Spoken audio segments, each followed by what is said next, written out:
మరో 10 ఏళ్లు నేను ఇదే బాధ్యతల్లో ఉంటాను అని ముఖ్యమంత్రి అనడం రొటీన్. కానీ నువ్వు తప్పుకో, నేను ఆ సీట్లో కూర్చుంటాని ప్రతిపక్ష నేత అంటే మాత్రం అది ఇంట్రెస్టింగ్. అందులోనూ ఎప్పుడూ సీఎం సీటుపై మాట్లాడని వ్యక్తి నోటి నుంచి అలాంటి మాట వస్తే ఇంకేముంది, అది వైరలే. సీఎం సీటుపై రేవంత్, హరీష్ చేసిన కామెంట్స్ తెలంగాణ పాలిటిక్స్ లో హాట్ టాపిక్ గా మారాయి.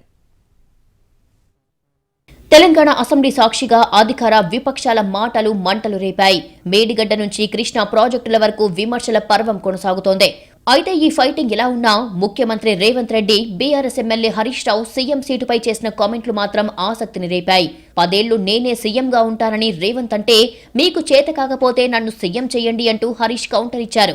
ఎల్బీ స్టేడియంలో కానిస్టేబుల్ అభ్యర్థులకు నియామక పత్రాలు అందజేసిన సీఎం ఆసక్తికర కామెంట్లు చేశారు. పాలిచ్చే బర్రెను అమ్మి దున్నపోతును తెచ్చుకున్నారు అన్న కేసీఆర్ కామెంట్లకు కౌంటర్ ఇచ్చారు. కేసీఆర్ కు టార్గెట్ చేయడం రొటీనే అయినా ఆ తర్వాత చేసిన కామెంట్లు ఆసక్తిని పెంచాయి. మరో 10 ఏళ్లు తాను సీఎం బాధ్యతల్లోనే ఉంటానన్నారు రేవంత్. రాబోయే 10 సంవత్సరాలు నిరంతరం రోజుకు 24 గంటలు 10 ఏళ్లు మీకోసం కొట్లాడతా, 10 ఏళ్లు మీకోసం చేస్తా, 10 ఏళ్లు ఈ బాధ్యతలో ఉంటా. మీరు ఆశీర్వదిస్తే ఇంకో 10 ఏళ్లు కూడా ఇందిరమ్మ రాజ్యం ఉంటది.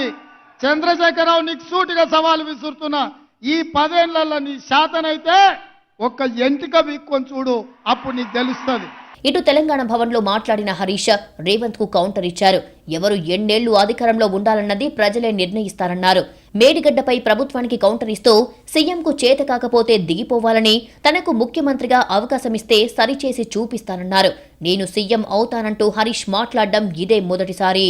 అవకాశం ఉంది, ఇంజనీర్లు చెప్తున్నారు, వాళ్ళకి చేత కాకపోతే ప్రభుత్వాన్ని మాకు అప్పచెప్పమనండి, వాళ్ళని తప్పుకోమనండి, మేము చేసి చూపిస్తాం. అవునే దిగుమను, రేవంత్ రెడ్డి రాజీనామా చేయమని నేను ఎక్కి చేపిస్తా.